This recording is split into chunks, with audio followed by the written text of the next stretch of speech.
विद्यालय में उसे सब मंदबुद्धि कहते थे।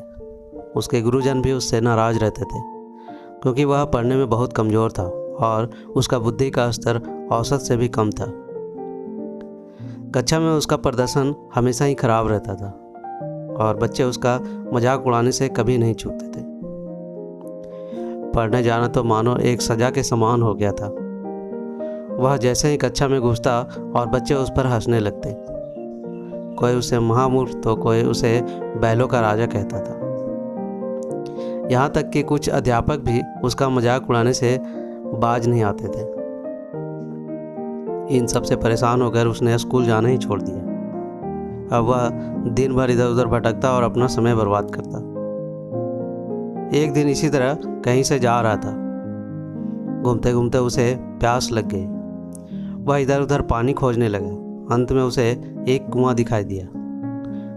वह वहां गया और कुएं से पानी खींचकर अपनी प्यास बुझाई। अब वह काफ़ी थक चुका था, इसलिए पानी पीने के बाद वहीं बैठ गया। तभी उसकी नज़र पत्थर पर पड़े उस निशान पर गई जिस पर बार बार कुएं से पानी खींचने की जगह से रस्सी का निशान बन गया था।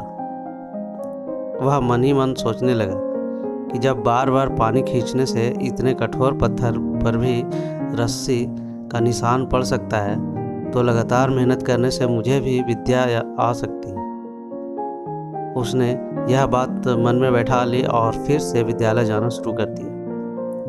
कुछ दिन तक लोग उसी तरह उसका मजाक उड़ाते रहे, पर धीरे धीरे उसकी लगन देखकर अध्यापकों ने भी उसे सहयोग करना शुरू कर दिया। उसने मन लगाकर अथक परिश्रम किया।